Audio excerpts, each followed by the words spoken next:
Hey y'all, welcome to today's episode on the Playmaker podcast. Today I want to ask you a question that you might laugh at me for asking, but I'm going to ask it anyway. Do you love yourself? No, really, do you? Do you love yourself? And if I were to ask your best friend, your mom, your sister, does that person love themselves? What would they say? Let's talk about this. Let's see what scripture has to say about this. So in Mark 12, there is the recording of some teachers being around Jesus. They were teachers of the law. And they asked Jesus, they said, of all the commandments that you're teaching us, which is the most important? And in chapter 12, verse 29, Jesus answered, the most important one is this: Hear, O Israel, the Lord our God, the Lord is one. Love the Lord your God with all your heart, with all your soul, with all your mind, and with all your strength.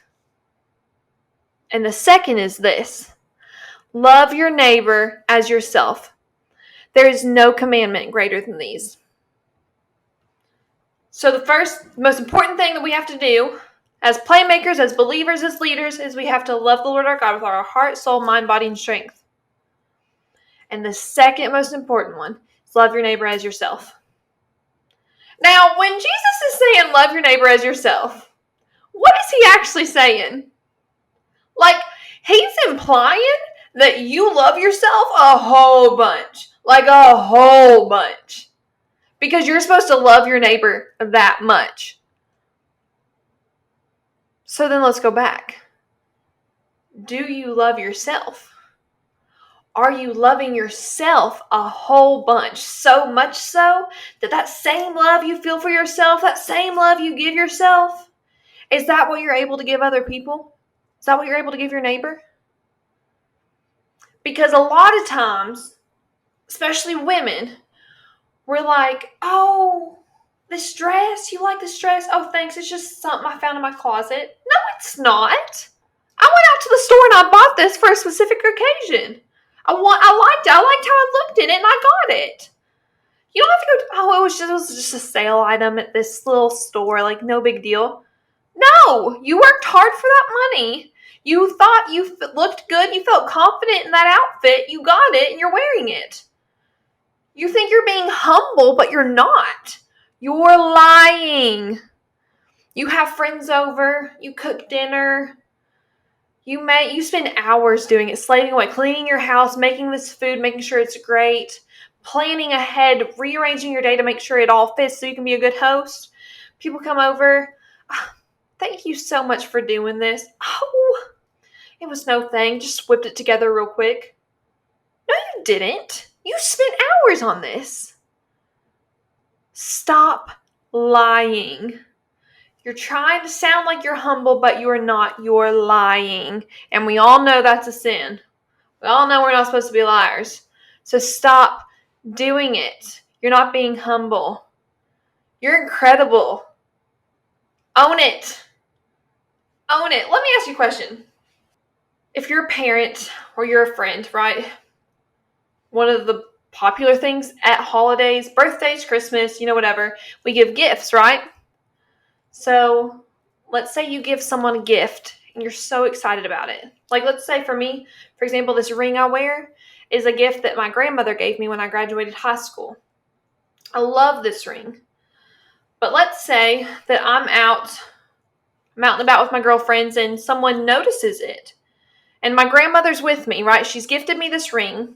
It wasn't cheap. Like, she spent her hard-earned money on this ring that I could wear and that I could cherish. She's standing next to me and someone comes up to me and is like, oh my goodness, that ring, grabs my hand, looks at it.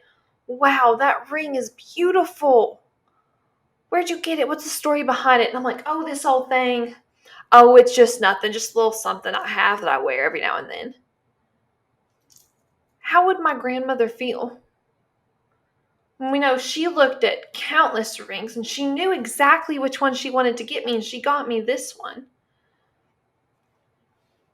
What gifts do you have that you're downplaying because you're trying to be humble, but really you're lying?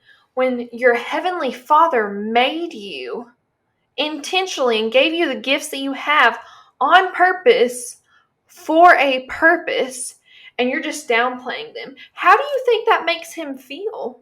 How would that make my grandmother feel if I downplayed my ring? Was it not important? Did it not mean something to you? Guys, you have gifts that nobody else in this world has.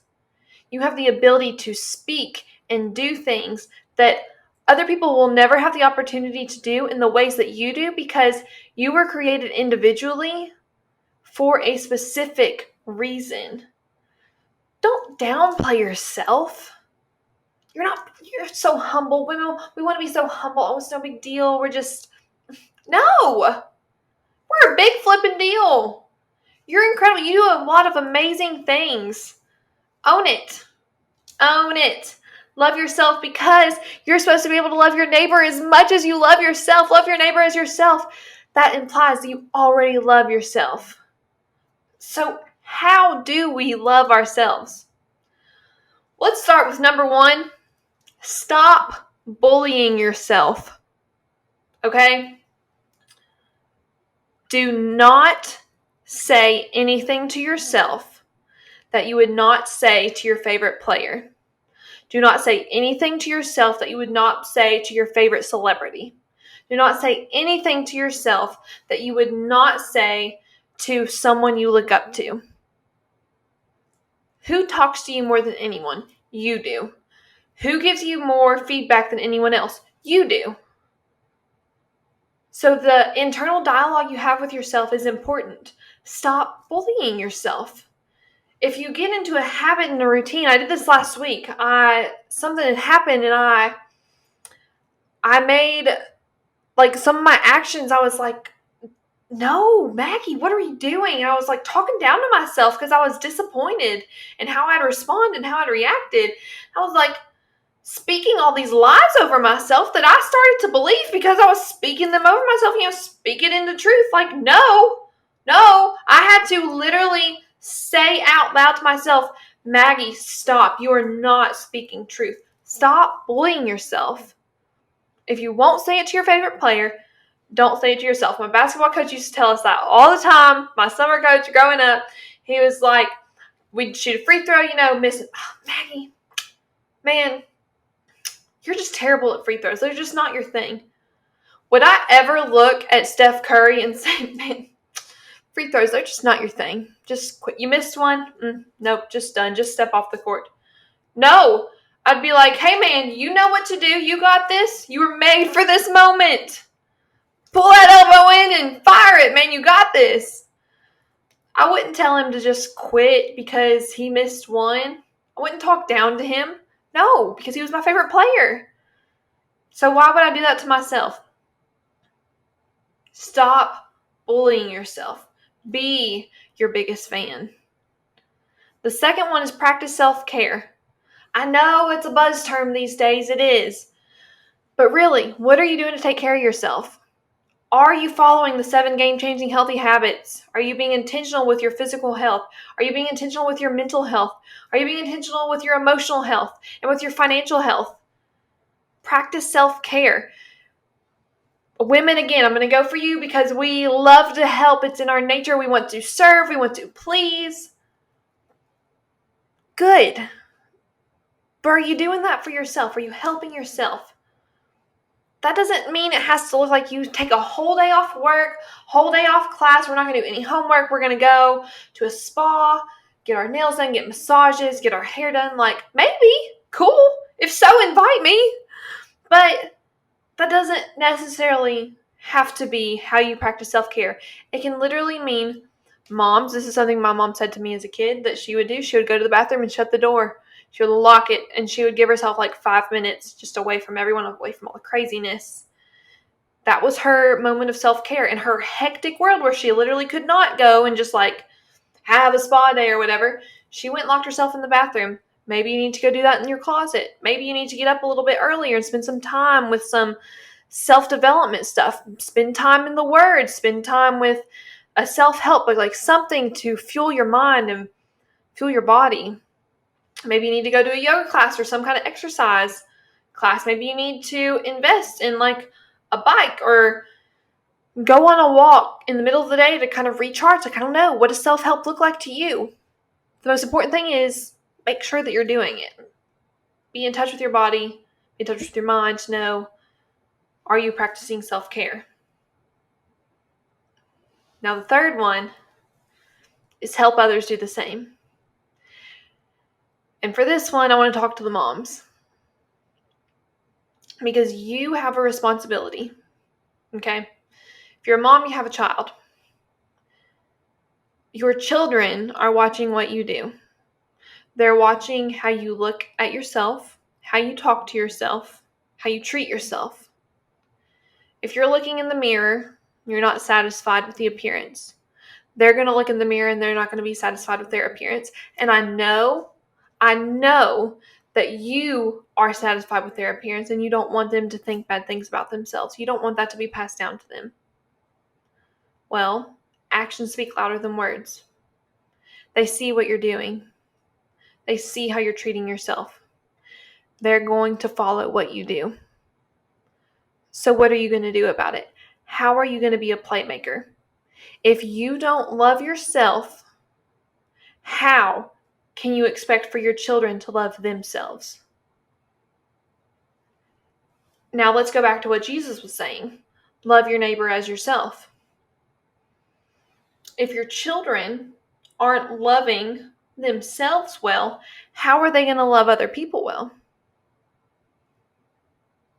Because this is implying that you already love yourself a whole lot. Psalm 139, verse 13 and 14 says, "For you created my inmost being. You knit me together in my mother's womb. I praise you because I am fearfully and wonderfully made. Your works are wonderful. I know that full well." I say at every episode, you are created on purpose and for a purpose. You look the way you do on purpose. You function the way you do on purpose. Your personality is intentional. Your gifts, your skills, like you weren't created on accident. Nothing was created accidentally. It was intentional with a purpose and with a plan. God knew what he was doing before he created you. He waited to create you until this time for a specific reason. He created you to be the mother, daughter, son, friend of certain people for a reason. Like, does that not blow your mind? That blows my mind. I was Kimberly Hudson's daughter for a reason. Like, I'm Abby and Callie's sister that's purposeful. Joshua and Brandon and Lincoln and Lindsay are my cousins for a reason. Like, that wasn't an accident.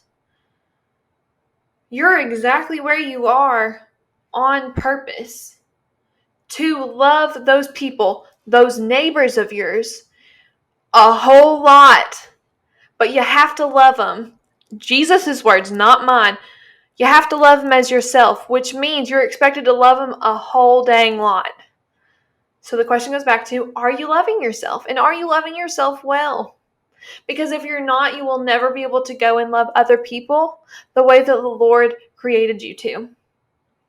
It's in the Word, like he said it on purpose because he's made it possible. So, how are you going to be a playmaker in this instance? How are you going to get 1% better? How can you love your neighbor as yourself? It all goes back to loving yourself. You're fearfully and wonderfully made. He knit you together in your mother's womb. You know how long knitting takes? So long I never learned how because it looked like it took 5 ever, and I wasn't interested in that. I want to go play basketball. He knit you together. There's no accident about you. So love that about yourself and grow into become the best version of yourself by living a healthy lifestyle mentally, physically, emotionally, financially. And do this so that you can follow these commandments by loving the Lord your God with all your heart, soul, body, mind, and strength, and by loving your neighbor as yourself. So go out there, guys. Go do something today to get 1% better and bring someone alongside you and help them get 1% better too. The goal is not to be perfect. It's just to be better. You are a playmaker. You can do this. Love yourself and go love your neighbor. I'll see y'all next time.